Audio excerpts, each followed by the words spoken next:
hot dog. Look at you. And nobody talked about what's really happening. And let's have conversations about what truth is.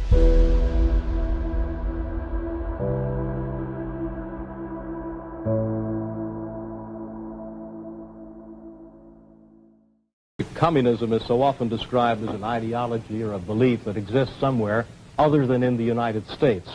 Let me ask you, sir, just how serious a threat to our national security are these communist subversive activities in the United States today? Well, I think they're serious. I think it's a matter that we should continue to give great care and attention to.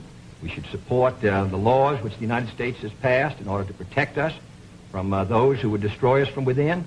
We should sustain the Department of Justice in its efforts and the FBI, and we should be continually alert. I think if the United States is maintaining a strong society here in the United States, I think that we can meet any internal threat. The major threat is external and will continue.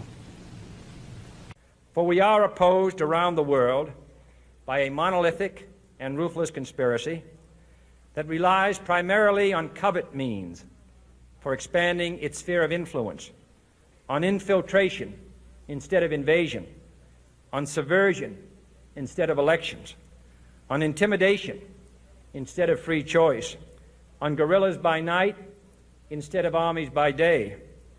It is a system which has conscripted vast human and material resources into the building of a tightly knit, highly efficient machine that combines military, diplomatic, intelligence, economic, scientific, and political operations. Its preparations are concealed, not published. Its mistakes are buried, not headlined. Its dissenters are silenced, not praised. No expenditure is questioned, no rumor is printed, no secret is revealed. It conducts the Cold War, in short, with a wartime discipline no democracy would ever hope or wish to match. Nevertheless, every democracy recognizes the necessary restraints of national security. And the question remains whether those restraints need to be more strictly observed if we are to oppose this kind of attack as well as outright invasion. Welcome back. 250 years. We we thought that that post was, by the way, from a couple days ago that Donald Trump posted. And the late president addressed the monolithic conspiracy that uses subversion instead of elections. And we used to think that it was happening overseas first, and it wasn't. That they had to get it right overseas first. We see what happens in Europe, what happened in the UK, what happened in France, what happened in Spain. And here we are on the heels of the 250th anniversary for the United States, a declaration of independence from Britain. And we're so close to losing it all. Now, the Roman Empire and the Ottoman Empire, and you could look at all the empires that happened. You could argue that the United States has been an empire for well over 100 years, a powerhouse. But you could also argue that when you have something this powerful, this massive, everyone's going to want to take it from you. And of course, they want to tell us that we seek violence, and that somewhere along the line that violence is going to be the thing that we should run away from. And I talk about the fact that it's going to take force, and you have these same forces that have said that, Joe, you can't talk that way. It's dangerous. I was just told a couple days ago that I'm political kryptonite. And I would argue that my entire life, from the time that I was a small child to today, I have had to fight for everything that I have. There was no silver spoon.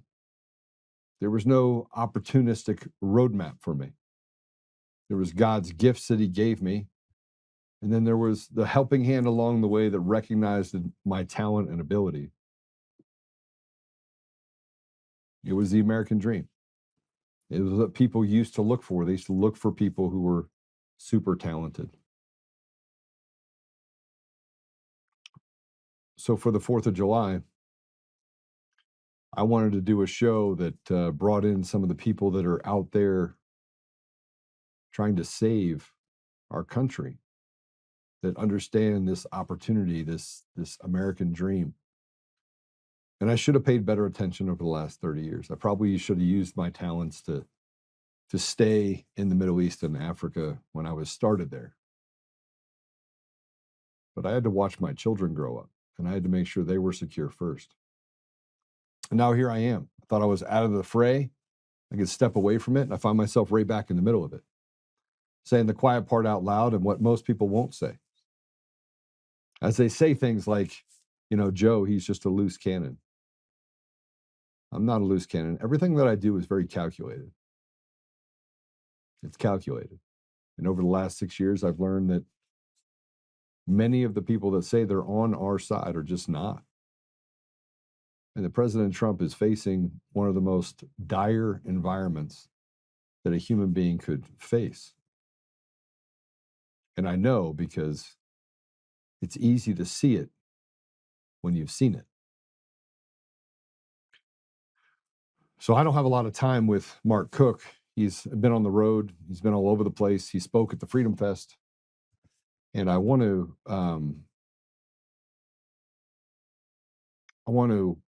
want to bring him in. So let's just bring Mark Cook in. Mark, welcome to the show. I just want to. I'm trying to figure computers out, Joe. Okay. Mark is a real I'm almost computer there. guy. Yeah. Yeah. Mark, this will be one of the few I mastered the mute button today. with a tie. Yeah. So you can rip it off? No, I've always said that I'm never going to wear anything that they can hang me by, but today I made the exception. How you doing, Mark? Doing all right. It's been a long, 6 years now? It has been. And we're still struggling to fight for the freedom of our nation. And it all comes down to elections. Really, the whole thing. It all comes down to elections. We saw much of what we're talking about right now transpire in Colorado. It continues. The Kabuki Theater continues, even as we're sitting here speaking right now. But President Trump knows. Absolutely, he knows. Now, the question is, how much power does he have? How bold is he willing to be? But what we have here is we have the tipping point of this nation. Right now, at 250 years, the actions of a few brave people are going to pave the future for this next 250 years, whether we're going to have another 250 years of liberty or whether we're going to have 250 years of tyranny. My biggest fear is that people, most people in their heart want peace, right? Most people in their heart want to love other people around them. I'd say that's 95% of the people, and 5% are they want to subvert things. They want to lie. They want to cheat. They want to do whatever they can to win. Unfortunately, we have that on both sides of the aisle. It's not just exclusive to the left. No, it has nothing to do with sides of the aisle at all. There's evil, there's criminals, and I think it's far less than 5% actually. But they are the ones that are bold and loud, and they are the ones that are calculating and intent on destroying all that is good. And so if that 2% or 1% or less is far more active than the 99+%, then that 1% ends up taking over. If we get active even a little bit, enough people get a little bit active, we save the whole thing. Evil prevails when good men do nothing. And we have far too many good men and women not doing enough to just reclaim their elections. That's it. We get our elections back if we, the people, count our own dots and we ensure that only eligible voters are part of that tabulation, that votes are only made up of eligible voters, and we count the votes accurately, then we have 90+% of our liberty immediately restored in one election. That's all it takes. And next election, we hit another huge portion of that. And in a very short period of time, a year or two, we have most of our nation back. And then the evil that has been stomping all over our heads won't have any power any longer, because that is their easy button. Corrupted elections, manipulatable elections is the easy button for these criminals. And they love it. That's why they don't want to give it up. Otherwise, they've got to revert back to their old school methods, which is bribery, blackmail, and threats. And that's a lot more difficult for them. It takes them more energy. Well, you talk about, I think they're doing both. You still have the bribery, the threats, and the, I mean, they're basically running every pathway known to man right now. They're speeding up the pathway. But the elections are the easy button. Literally, they don't have to blackmail, bribe, or threaten anyone. All they have to do is get someone on the ballot, fix the election for them. Boom, they're in. That's it. And that's why they love this system. And they spent decades building it. And they're pissed that the citizens started noticing what they did. They're pissed that we woke up and started opening our eyes in 2020. And they've done everything possible to keep us all in the dark. They've done everything possible to make sure that all the rest of the citizens, outside of our fairly small but growing group of people that know elections are BS, they want to keep everyone convinced everything is fine. Nothing to see here. Just go fill out your little ballots, fill out your little piece of paper, drop it in here. We'll tell you what the results are. And then when that's done, they're going to say, here, just, vote on this little thing. Go press your button. It's so convenient. You just press here. We'll give you instant results. It doesn't matter whether they're accurate or not, but they'll be instant. And then you're good. And at that point, literally just, why are we bothering? Just tell us who won. Let's just save the time entirely. No one has to go out and do anything. Just tell us who our new leaders are. That's it. And we're at that point. Basically, people just don't realize it yet. So, well, you see Spanberger in Virginia that won by 0.8%. You see this 50-50 deal or 66-33 deal that's happened. It's programmed, and you can see what happened with. You can see what happened specifically with Spencer Pratt. I mean, you saw, the great thing about this is that it basically showed us what PID controllers are doing. It showed us how they were controlling a fixed point outcome, because you can't actually control two outcomes at the same time. So you had what's her name? Karen Bass, whose numbers, they basically leveled off and stayed the same. You had Spencer Pratt, leveled off, stayed the same. They both got there using those PID controllers, right? But then all of a sudden you have Ramon that came in, that was almost like 80%, 70% of the votes were to her until it actually passed Spencer Pratt. It was not only unlikely, it was impossible. It was an impossible outcome. It was almost like someone was forcing people to see it. And a lot of people did see it for the first time. I had someone call me on election day crying, that had been exposed to all of the election fraud claims for years. Called me crying saying, oh my gosh, it's actually true, isn't it? Literally, they'd heard it over and over and over again for 6 years. They still didn't believe it until they saw it with their own eyes. Once they saw it with their own eyes, it finally hit them. And it hit them so hard, they burst into tears. Yeah.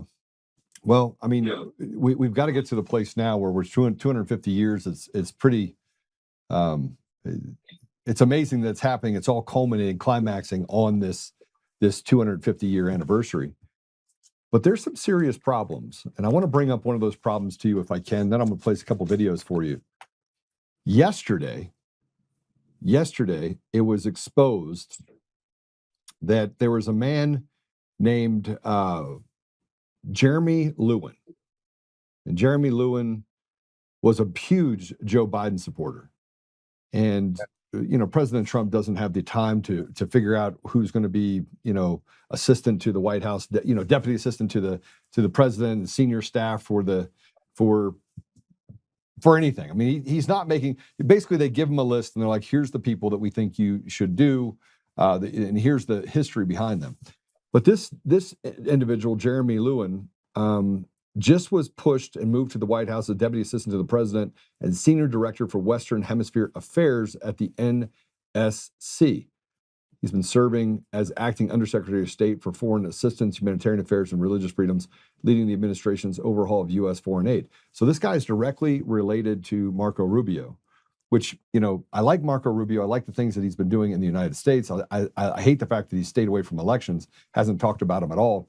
And some of the work that he's done down in South and Central America, I find reprehensible, because it's actually promoting in places like Guatemala this radical agenda and these stolen elections that are down there as well. So it almost feels like we're doing this balancing act with Rubio, that, hey, I'm going to do some good. I'm going to, on the surface, these are some of the things we're doing. I'm a hardline guy. When behind the scenes, we're getting promoted by people like this Jeremy Lewin person, who, by the way, he's an elitist, right? He went to Ivy League schools. He went to Harvard Law School. He professed himself as part of the Federalist Society to label himself Team Joe in the 2020 presidential election, and is directly tied to Lawrence Tribe, who advised congressional Democrats on how to impeach President Trump. How does this guy get into the inner circle of President Trump with the background that he has? That the internet sleuths had to go find. It's a good question. I wish I had access to be able to understand what's going on the inside there. I don't, and I don't know if it's captured. I don't know what's going on up there. All I do know is the citizens in the counties need to take back their elections. It's that simple. No matter what happens up top, nothing up there is going to save us at this point. Even if there's an order from up top, if it happens to happen, and it might, I hope it does, but that's not going to be enough unless we're ready on the ground to make it happen. And ultimately, if that fails, it's only us anyway. So for all these people sitting back saying, "Oh, I'm just waiting for something to happen," I think that's a fool's move. I think people need to be active right now. Assume nothing's happening, because it's very likely not. I hate to be the bearer of possible realistic news, but assume nothing's happening. Do what needs to be done in your counties to reclaim your elections, because that's all we have, and it's all in the citizens' hands. There was a movie that just came out that said it was Citizen Vigilante. Did you get a chance to watch that movie? No. We talked about it a few days ago with Father Mahana, and I have to tell you, if you get a chance to watch it, it is on Amazon. It's $5.99. It's the best $5.99 that you have. I'm not going to play that clip right now, but I do want to play this clip, because you said something. You said, Joe, just act like nothing is happening. Assume that nothing is happening. But President Trump had a message and delivered that message to Tina. Let's go ahead and play it. President Trump called me and I said, Mr. President, I said, I feel discouraged. I said, because after 5 years, and I wore this at the symposium 5 years ago. After 5 years, I'm seeing Ngami get elected. I'm seeing Spanberger get elected. I'm seeing what's going on out in California and Texas, all over. And, but they're working. They are working. It may not be on our time frame, but they're working. Just know that. Mark, President Trump came out like a bear in a china closet in January of 2025. He hit the ground running. He filed more executive orders and undid some of the damage that was done by Joe Biden in a very short period of time. Here we are over 2 years later, sitting here wondering how that ship slowed down. And as fast as it got going, it slowed down as if it had run out of gas in the first 10 seconds of the administration. Now we're 2 years in. We've gone to war with Iran. We still don't have a solution for Ukraine. Every response seems to be, it's Russia and China. It's Russia and China. And more importantly, that's the same words that are used by other leaders around the world. It's as if Russia and China are while they're subverting the election systems and doing the things they are in the United States, still Spanberger, you see Spanberger, you see Mamdani, you see what's going on in Texas, Virginia, California. It's as if their train never stopped and ours is literally sitting at the train depot waiting for a leader to move the train again. And maybe it's strategic and maybe it's not. I don't know. So I'm going to control what I can control and do the best that I can. It is going to come down to the citizens. If the citizens do the work, do what's necessary to reclaim their elections, and someone else is working on something else, then great. Those parallel tracks come on, will Mark. work just fine together. Mark, what does that look like? Like you and I, we've never danced around the bush, sniffed ass. We've never done any of that stuff, right? What does it look like? What does it look like for the people to do something? Because protesting isn't working. And say what you want about Jake Lang, but they locked the guy up for $1 million bail, right? For speaking the truth while people were screaming at him that they would kill him if the cops weren't there, right? What's it really going to come down to? Am I so off base in saying that it's going to take force to push these guys out? I don't think it's going to take force. I think there's plenty we can do before force. That's what I'm doing. Okay. If I just figured we'll just wait until there's force, I would just let it get so bad that people are left with only that option. Well, but if people would wake up and start educating each other and showing up, how about showing up at commissioner meetings? Still to this day, 6 years later, I ask people, how full is the room at your commissioner meetings? They say, maybe 1 or 2 people are in there. Still to this day, like a week ago, they can't even find enough American citizens to show up at a commissioner's meeting to demand going to hand count paper ballots on election day at the precinct, counted where cast with precinct level results. They still won't do that to this day. So how the hell are we going to get anywhere if citizens want to get off their ass enough to do it? They did in the beginning, right? They'll show up to a meeting or 2 and then that's it. No stamina. This is ridiculous. People need to get off their ass. That's step 1. If they aren't even willing to do that, I got to tell you, I don't think people deserve the freedom that they enjoy if they're not willing to get off their ass and show up to a damn meeting. I don't want to hear I got a soccer game to go to. I got a vacation to go to. Stop thinking about yourself. Think about your children, your grandchildren, and everyone else in this country. Because all of this happens because of what we do. And if we don't do anything, then the people that do want to do something will have the control. All right, Mark. Let me we have no one to blame but ourselves. Let me go through history for you though. All right, let's go through history. We went into World War II. We didn't drop teddy bears, right? We went into Iran. Over 1 million people died. We destroyed entire critical infrastructure. We go into other countries. We went into Iraq. We went into Afghanistan. We were there to fight what? Repression. We're there to fight evil, right? I mean, that's what we're told. We're there to fight evil. Is that what we were told? We're fighting a regime that basically was murdering their own people. Doorstep. But I mean, look, this problem with me. Look, I know everyone is conditioned to talk about the fact that force is violence. It's not. Force is not violence. Force can become violence, but force is not violence. People are discouraged, not by the left, Mark. They're discouraged by the people that say that they have our backs, that are inside of positions of trust and authority, that are in leadership, that say, you know what? It's complicated. John Thune, the SAVE Act, can't get it done. Bullshit. Michael Johnson, hey, we got to pass all these bills. You know what? It's complicated. You guys don't understand. You're not in Congress. You don't understand what's going on for real. We'll make it real simple. We'll take care of it ourselves in our counties. Mark. If they can't get it done, we have no choice but to do it for them. If you fail to plan, you plan to fail. And I wanted to have you on because of 250 years, the people are tired. They can't show up to, I'm going to advocate for the American people right now. I haven't been to a commissioner's meeting either in the last 6 months. You want to know why? I don't have time. Lawfare consumes my life. Mm-hmm. Right? I got you are busy. You're a busy guy, but I'll tell you what, there's a whole lot of people, some of them probably watching right now, that absolutely could make the time if they wanted to and haven't. Okay. Period. I'm going to bust my ass to do everything I can, but those out there that are not busting their asses as well, if we fail, it's your fault. And I'll keep track of every one of you. Well, if we're keeping track of them, why can't we keep track of why can't we keep track of the bad people, Mark?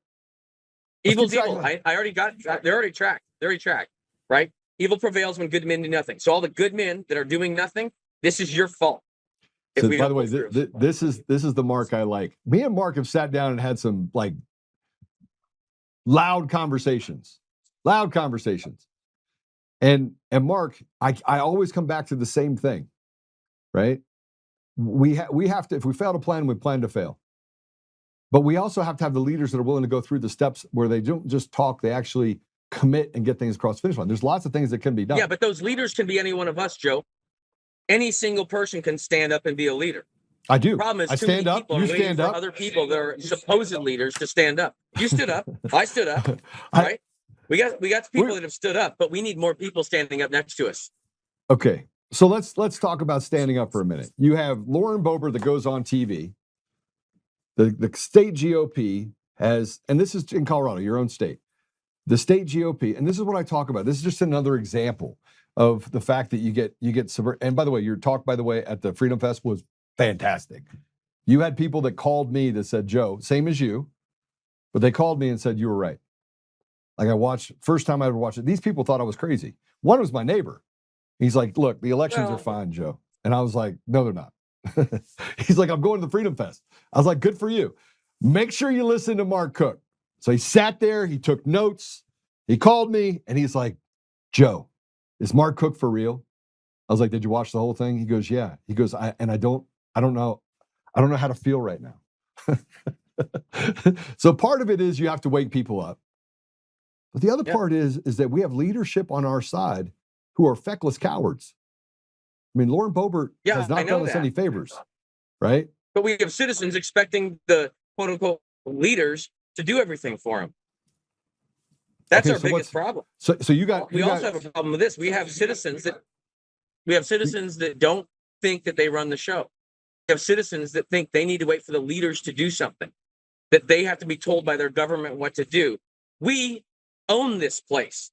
This whole thing belongs to us. All right, send it. Them. Send it. They What do you want the couple 100,000 people that are watching this? There are servants. Okay. What are they doing? What are the couple 100,000 people watching this show? What do you want them to do, Mark? They're asleep because they don't understand that they own this place. They are complacent. That's the problem. They think that these people have authority over them. They don't. Okay. They have none. They are our employees. What does that look American like? People need to wake up. What does it look like? Take back their elections. It's real simple. You walk in there, you show up every single meeting, and if they ignore you, ignore your demands to reclaim your elections, you show up with more people the next time. They ignore you again, you show up with more people. You fill the room up, you fill the hallways up, you fill the building up, you fill the parking lot. You keep adding people until those that serve you submit to you. Period. Mark. Simple. It's that simple. Mark. They show up and do what? First, show up. Okay. Show up and get involved and speak your voice. Because right now that's not happening. People are not showing up and they're not speaking. So you're trying to say that my pray, stand, speak, act is like a real thing? Pray, stand, speak. You were right you were right on that thing. I'll give you that. I don't want your head to get too big, but yeah. Mark, where are you headed? Where are you headed now? I think I'm going to walk over to the White House. Are you in DC right now? Yeah, I'm right next to the White House. All right. So I think you should walk over to the White House because you own it. We own the White House, right? We do own it. Absolutely. Yep. Listen, I might even send a friend of mine right inside that White House. I might do. I really want to say one thing about the people and how we get the people. When President Trump was shot in the ear, he put his hand up in the air and he said 3 words. What were they? Fight, fight, fight. Right. And so I look at this and everyone wants to say that I want to, when we went into Iran, what did we do? Did we go in there with force or did we go in there and try to negotiate with evil? I'm pretty sure we went in with force.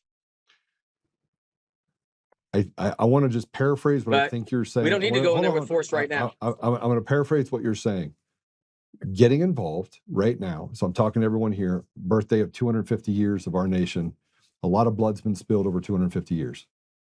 I think one of the reasons why Mark says that we don't have to get to force right now is because you do the things that are necessary right now and you're able to fly through discouragement. You're able to stand up and keep standing. It's like arm wrestling. We want to be able to arm wrestle so we don't have to spill blood. It's not saying that spilling blood, and I'm just paraphrasing what I think Mark is saying, because I know for a fact that people in the comments are going to be like, that's not going to do anything. Showing up's never done anything. I can already hear the black pilling that's going to happen. So let me just tell you what Mark is saying. People aren't showing up, though. That's the problem. Mark is willing to give up his life. I am willing to give up my life tomorrow.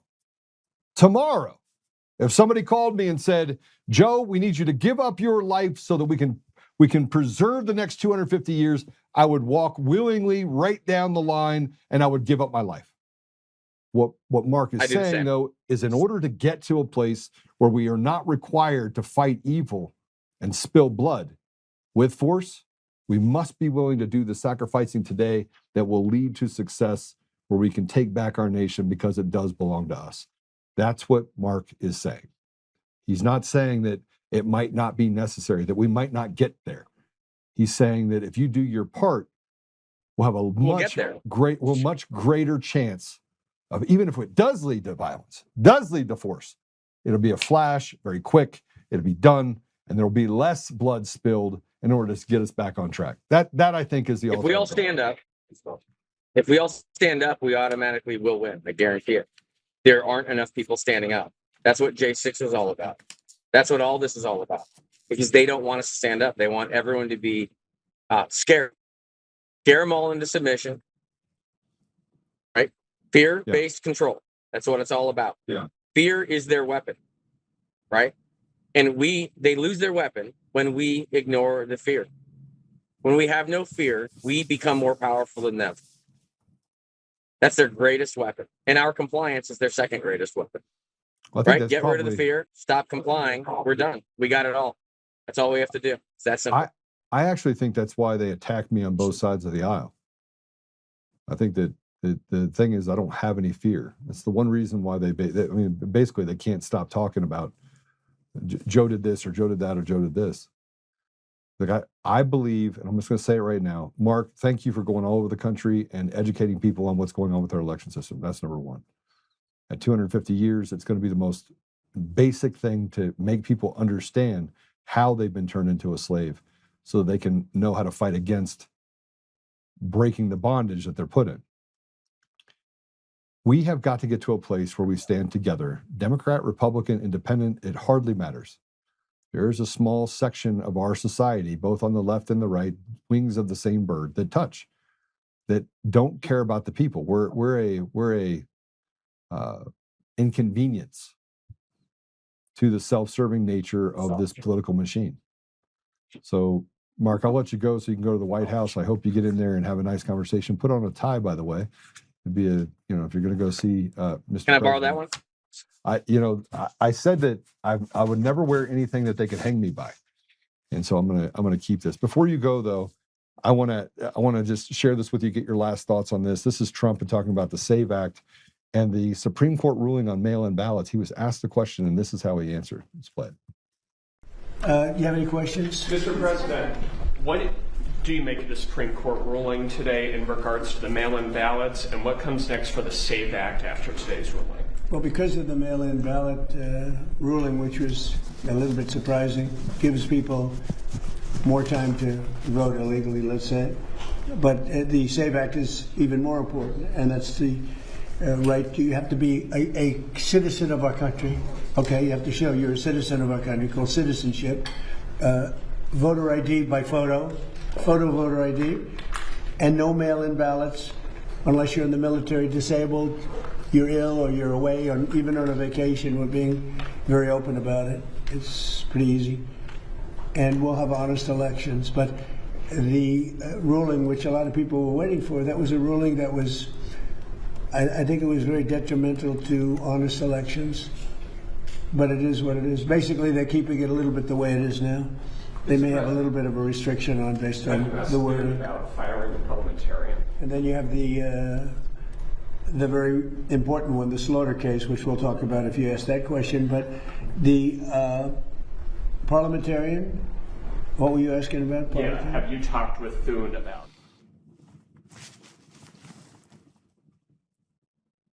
I feel like the SAVE Act is important. It's just a step. It's step, and they don't want to talk about the machines though. Notice that, right? Everyone wants the machines because we fix the front-loaded manipulation by means of the mail-in ballots and mail-in ballot tracking and early voting. We address that and reduce that. What they'll do is they'll just cheat more in the machines, and we already know they are flipping votes as those tabulators scan them into the databases. We have the proof that that vote flipping is going on. And so we need both. I'm not saying we only need the machines. And people keep fighting over it's the ballots, it's the machines. No, it's all of the above. And the election night reporting. I'm not worried about election night reporting. We can take care of that ourselves. That's real easy. And that, of course, takes people to get off their ass and actually go get the results right from your county and add them up. So you don't just blindly trust your state adding them up. But we can do that. We got all the pieces in place to do that.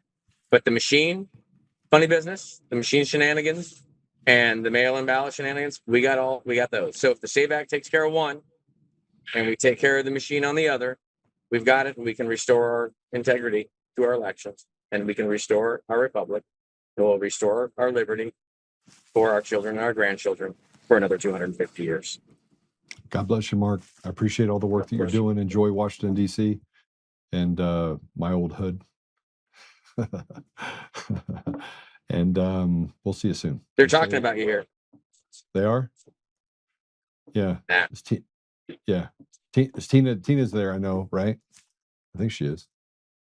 I think so. I ran into her a little bit ago. Yeah. Awesome. Go do your work. It's good to see you. God bless you. You too. Thanks.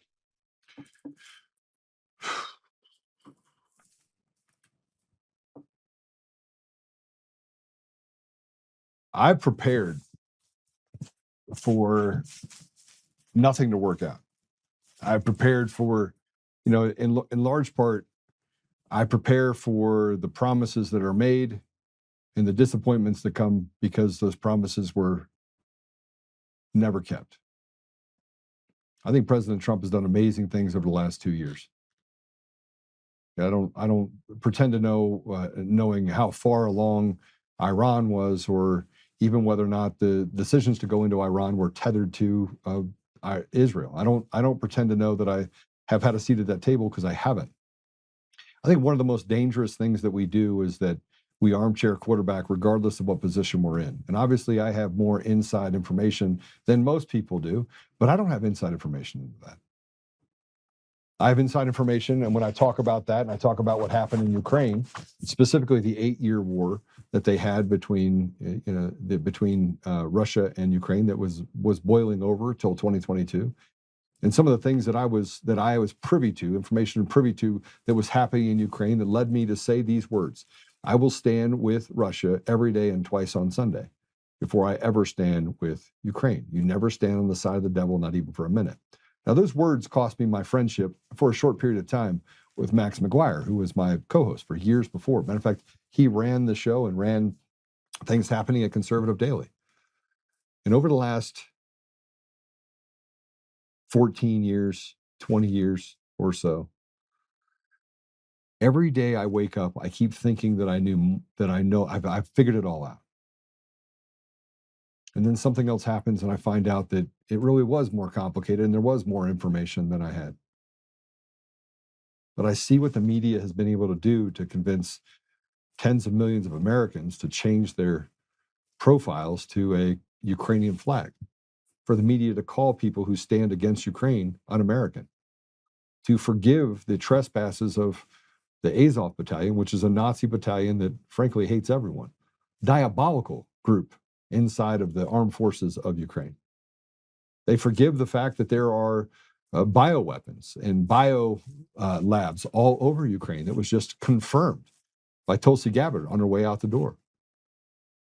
They forgive the atrocities of killing their own people, or gathering up young people like they did in Ukraine and sending them to the front line to become nothing but meat in the meat grinder.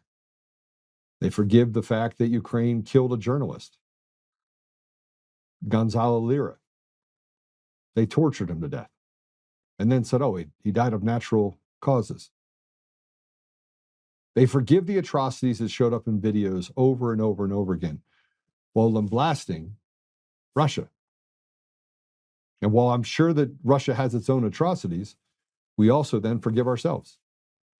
And in 250 years, I think that's one of the things that people have held on to. I think it's one of the reasons why the left has been able to create these dog whistles, is because they play against the guilt of America doing so much better than the rest of the world, being the land of opportunity, the home of the free, the land of the brave.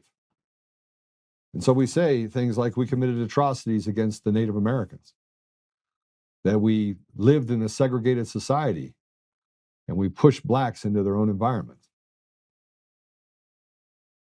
But we forgive not those things. We forgive the other things that we've done in order to push black people into a place of despair.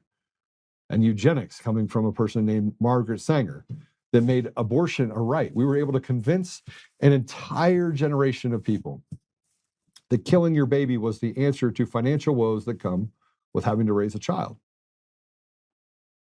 We don't want to upset the apple cart in the schools, so we allow them to groom our children. And when they come home and say, I am now a boy, or I am now a girl, we are told, because of our guilt, to embrace it. Or you're a transphobe. So we can label you if you don't accept mental illness, which it's mental illness. But this is a special type of mental illness. It's one that's created by people who groom and indoctrinate our children. But we say nothing. No matter where we look or how you are able to sort through the mess that we have in our society, it becomes very, very clear that the 10-second clip or the 20-second clip has now shaped the ideas and the intelligence of Americans. But don't worry, you're not the only ones. They've done it all over the world. The same woes and the same things that we talk about today in the United States has become a global endemic problem for like-minded, normal people. Normal meaning those that aren't subjected to some of the propaganda or can see through it, where the veil has been lifted and they can see things for what they are. That grooming children is not good. Putting politics into school and arming them with information that frankly is flat out retarded, while stepping away from the basics of math and science and things that we should be teaching our children. That should be the only thing that they're taught. And if they turn into a purple dinosaur when they turn 18, God bless them. But give them an opportunity to thrive in an environment that was built for them to thrive.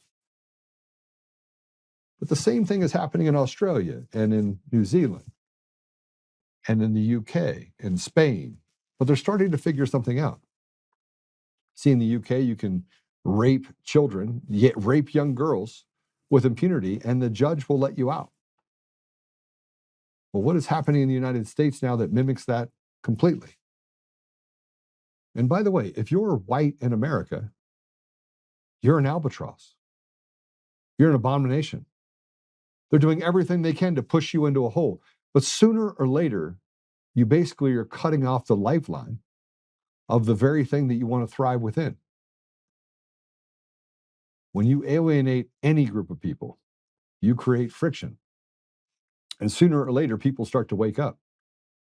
We're 250 years into this experiment. There's only been 2 times in that 250 years that the United States has lived without conflict. We seem to find our way back into conflicts no matter what year, what decade, what century the country has existed. And it started out, sure, we're going to fight against the British. And the British are oppressing us, and we need to be free from the British. And we need to self-govern. And soon that became an issue with ideas and the North versus the South. And we had a civil war. And we said, all right, we need to solve some of these problems. And it was a courageous president, Abraham Lincoln, that said, no, we're going to hold this thing together. And for 250 years, people have been trying to tear this country apart. And the fibers were too closely knit. The blood that spilled was way too much. There's way too much blood spilled. It created an armor that stopped any sort of attack against us from the outside to take what was never theirs to take. And through that 250 years, we used the ethos of a strong, courageous, and brave nation that solved conflicts. And as we got through the Civil War, and the right side did win, We find ourselves in other conflicts. As we move into the 19th century, as we start moving into the 20th century, we can count the number of lives that were lost and the stories that were told. And stories are always told by the victors, never by those that are defeated. And if you look at what has become of these wars, is we lost the bravest among us, a culling of sorts. And what was left is a smaller group of people that can be conquered. Not just conquered in the United States, but conquered around the world. And slowly they took away the tools that would allow you to dispel or to push off tyranny. And in the United States, we're almost there. And slowly but surely, they strip you of your rights and your ability to not only defend yourself by persecuting you, but they also take away your ability to fight off the very people that are stealing what was never theirs to take inside of our own country. We have been betrayed by the very people that say they are here to help. Ronald Reagan once said that the government is not the solution, the government is the problem. Well, now I would tell you that it's not the government that is the problem. It's the people that are selected in the government in order to take from us our liberty, our freedom, our voice, making all of you slaves on this 250th anniversary of our country. That's a hard thing to say. Mark was just in here talking about where we are as a country. Where are we? What do we have today that would make our forefathers proud? They were able to preserve, protect, fight for the very thing that they bled for over 2 centuries. But it's too difficult. We'd have to step away from our gaming consoles or our television or our sporting events. We'd have to get off TikTok for just 5 minutes. We'd have to study and look at what's really going on in our communities. We'd have to lay down our swords for our neighbors and pick up our swords for those that have betrayed us. And those are hard things to talk about. It's difficult over 6 years because I didn't want to be here. I didn't want to be in this fight.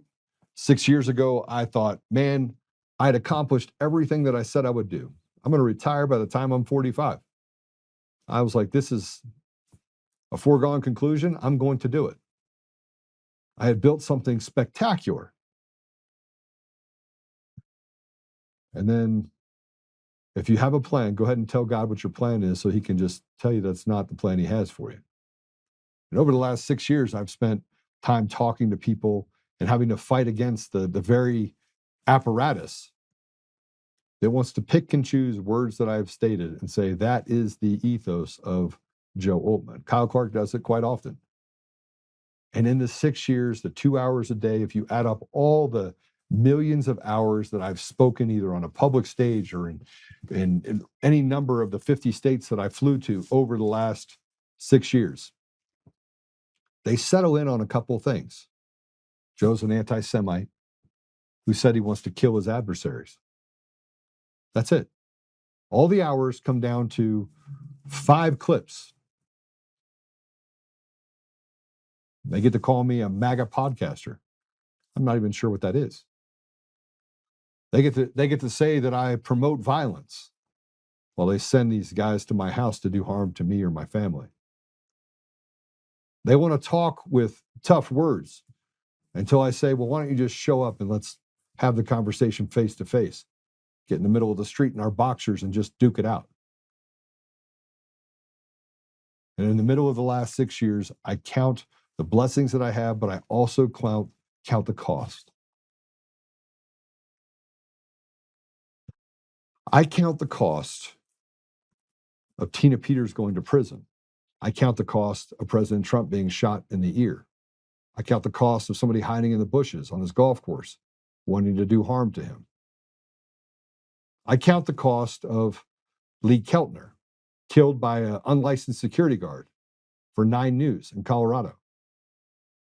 Murdered in cold blood, and then dismissed as if it never happened by the very judicial apparatus which is rotted to the core. I count the cost of the Supreme Court not doing what they should have done in 2020 in Texas v. Pennsylvania. I count the costs in watching election after election be stolen, while both the left and the right, who have no courage in leadership, stand on the sidelines and say there's nothing to see here, while gaslighting the truth that is so evident and clear that a blind deaf man could see it. I count the costs of our degraded society. I count the costs of our children being indoctrinated and graduating not proficient, mostly, in anything, not math, not science, not prepared for the next level of life. I count the costs as the education apparatus, the universities, have become more of a center to radicalize a generation than to prepare them for the workforce and the opportunities that they should be afforded being an American.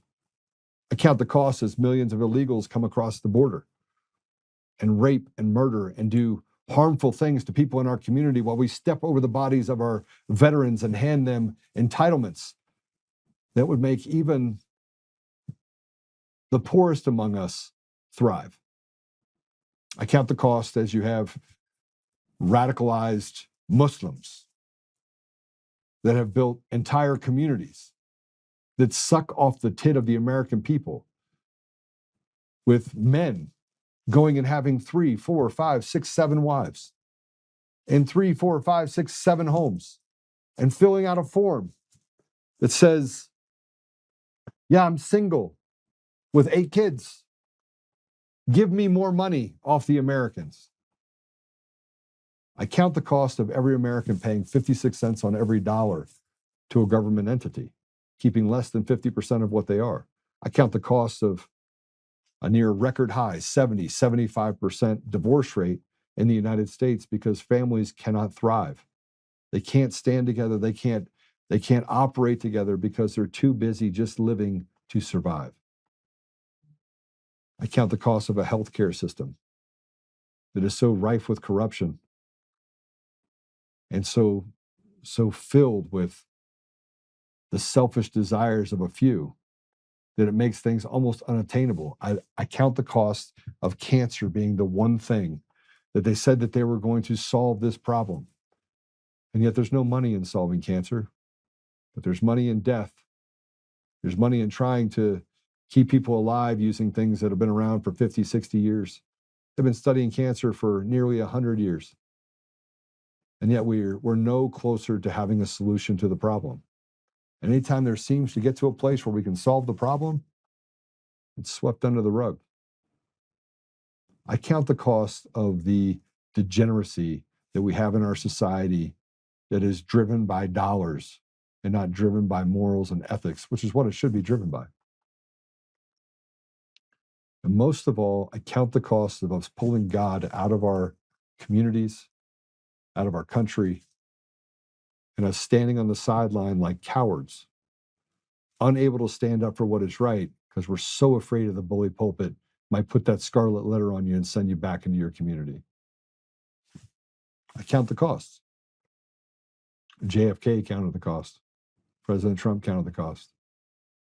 But the weak, pathetic people that are in our government, many of them selected leaders on both sides of the aisle, can't do what's right by the American people.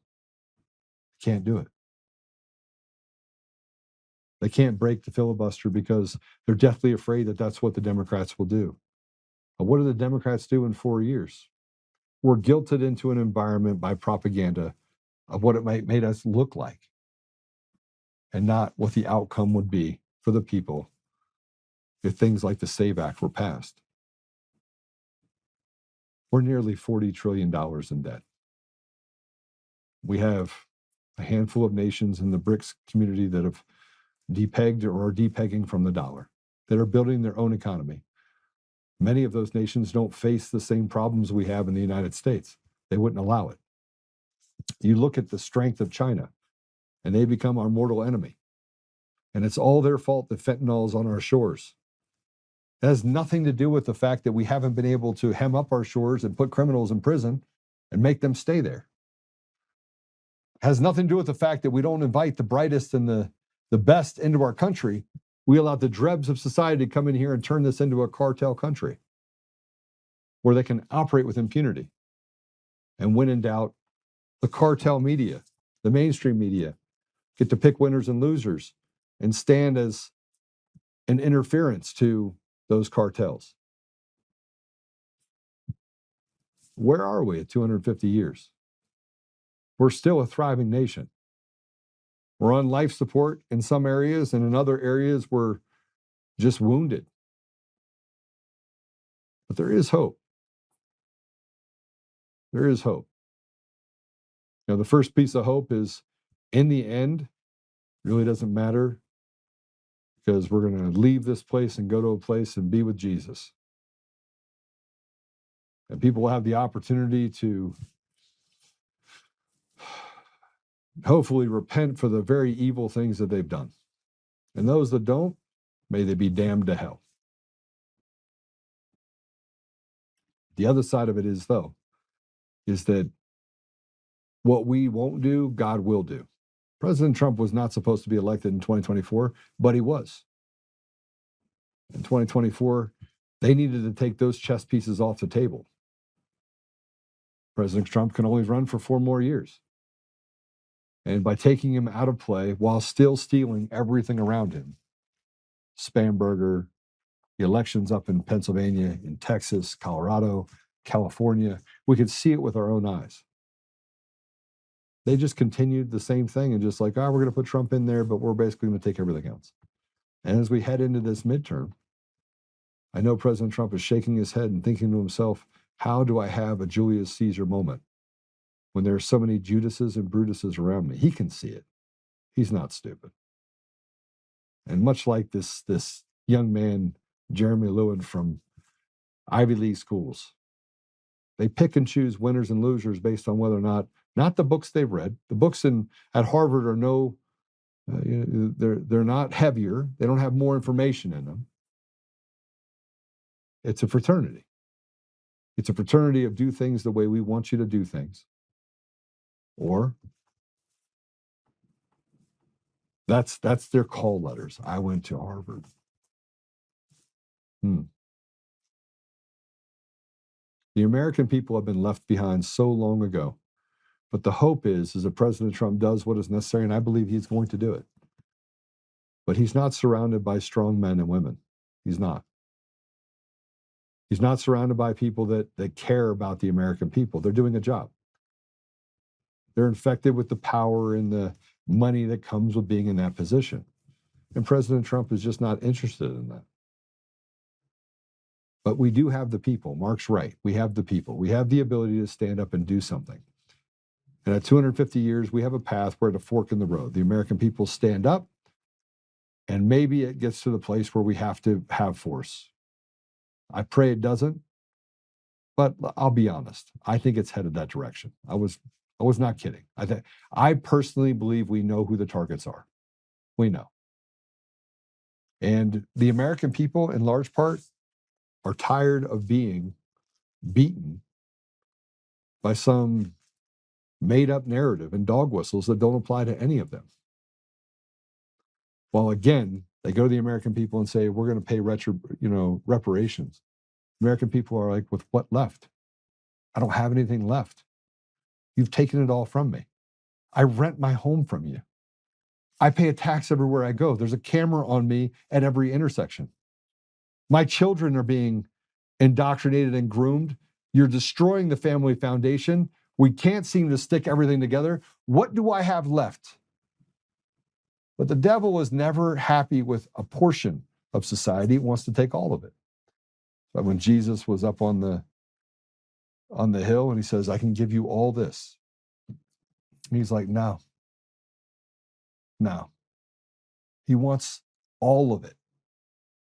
And so we have an opportunity to fix it. We have an opportunity to take it back. But it's going to take a lot of people standing up. And unfortunately, people are busy. I'm really busy. You're really busy. We're more busy that you could argue the technology has made it actually worse and more complicated than it was when we didn't have it. it certainly has made it easier for misinformation to lead us down a path that has allowed them to steal the very soul of our nation.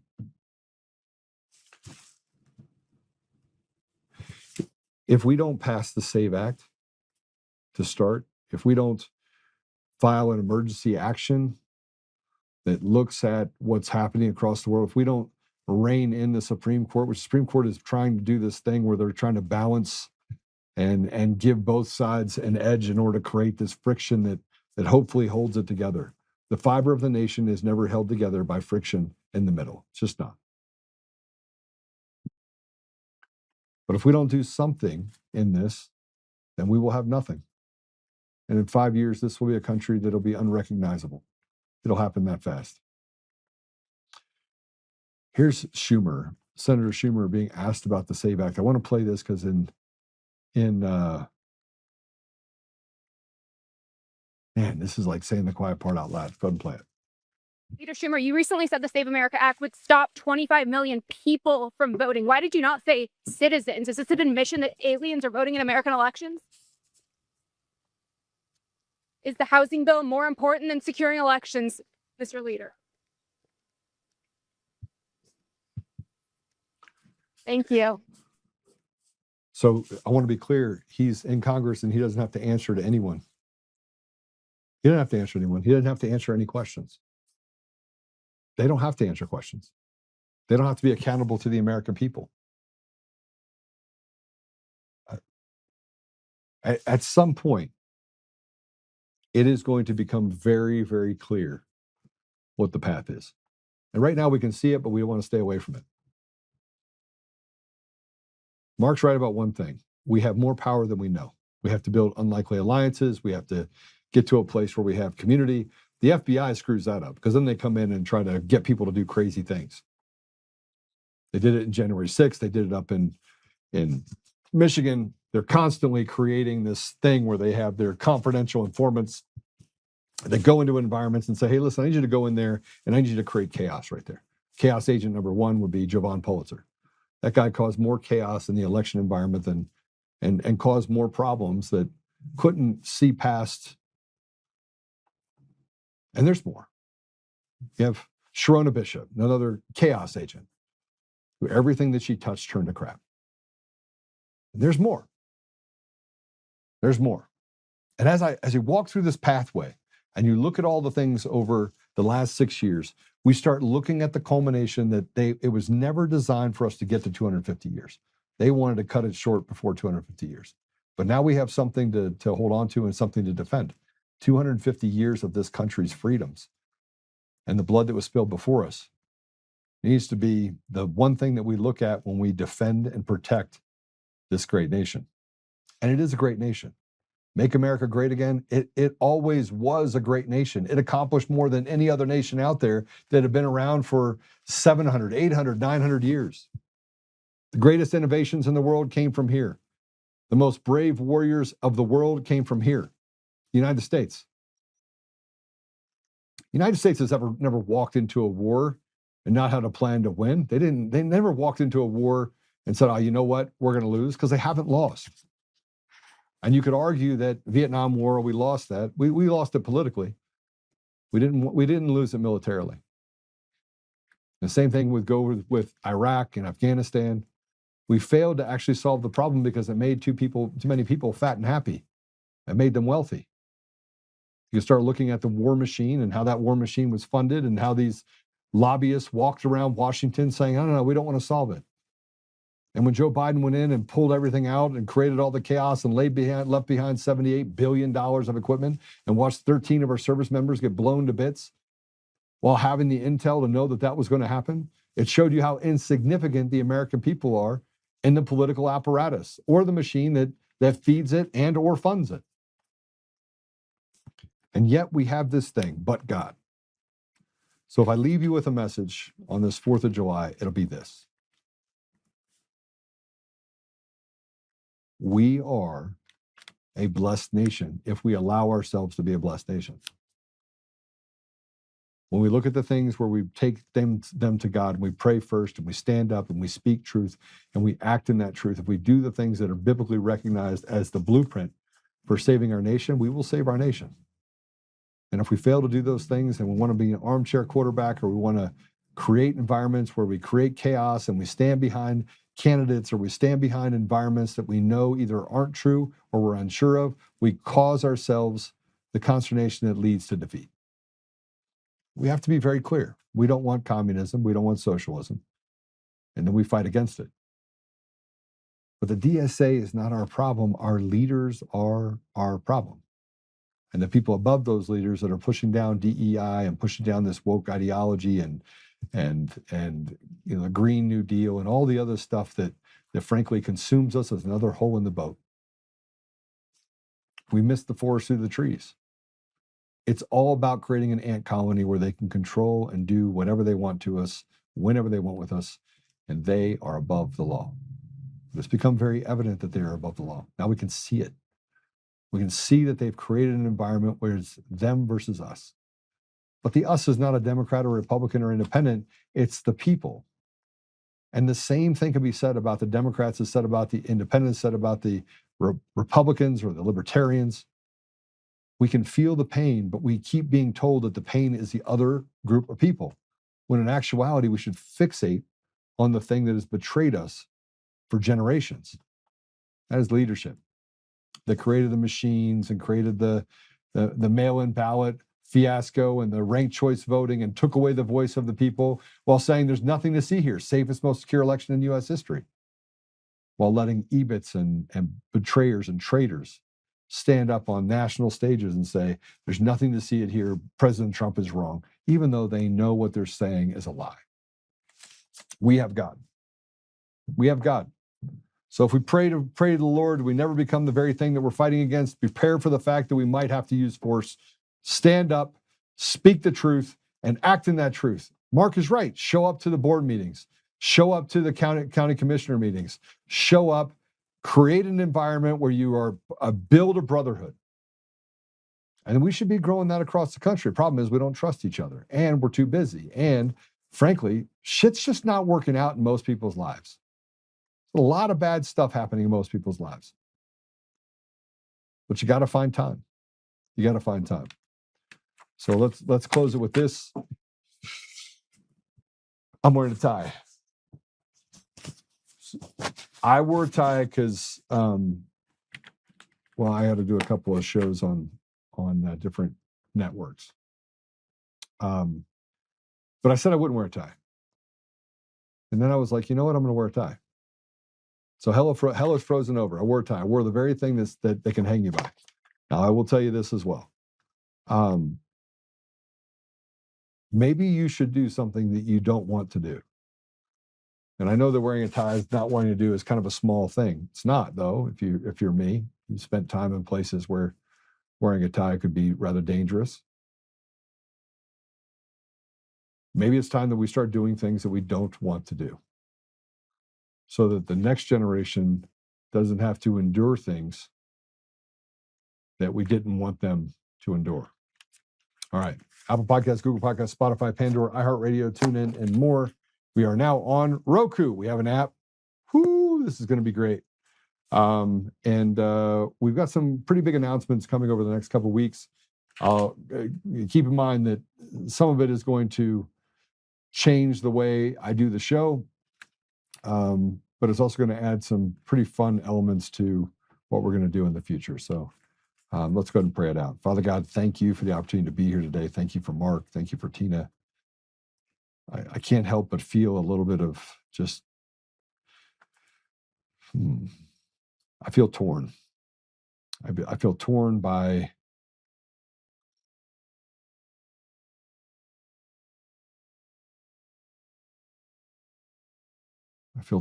the path that I see us on and the outcome we're seeking. And I'm walking on this path, and I'm just operating in faith that the levers will be pulled at the right moment to do the things that you need to be done. And that walking in blind faith is where I think most people are around the country. And at 250 years, Father, we are grateful for the blessings that you've poured out on this nation. And we recognize that we in large part have not tended to our land. We have not knocked down the weeds. We have allowed evil to just creep into every part of our existence. And Father, I just forgive us. And as we lift our head and we wake up to the realities around us, we now see that restoration is the only way we can get back to a place of decency. And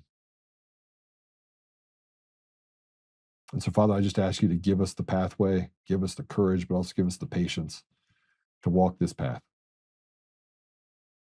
And give us the courage to be willing to give up whatever is necessary in order to preserve not only this nation today, but this nation in the future. And as we talk about this nation, Father, it'd be hard-pressed not to talk about the other 180 other nations that are out there and the strife that they actually feel from the same group of people that have pushed this globalist environment across the world, this evil agenda across the world.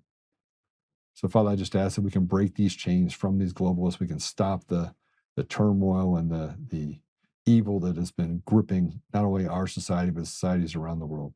Help us, Father, to stand together in that. But Father, we also recognize that we do not want to become the very thing that we're fighting against. And sometimes we are going to have to do things to fight evil. So, Father, I just ask you, give us the wisdom to know when to stand, when to pick up the sword, and when to lay down the sword. I ask these things, Father, and ask for you to guide President Trump and to protect him as he heads into the second half of his tenure as president. I say these things, Father, humbly in the name of Jesus Christ. Amen. All right. I'll see you guys later. Be good. Don't be too good.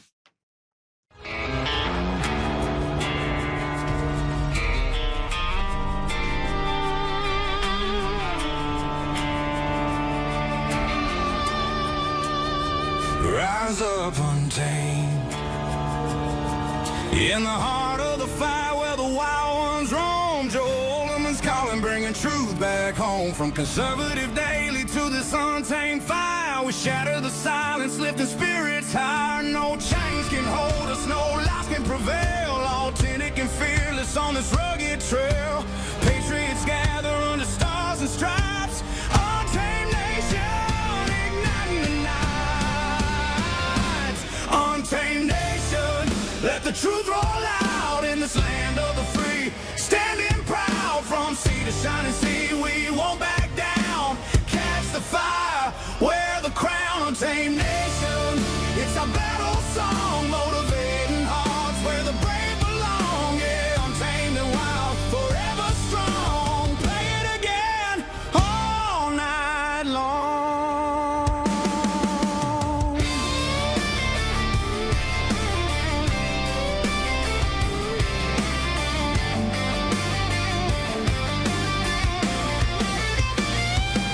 Break the mold, chase the real, no more games, time to heal.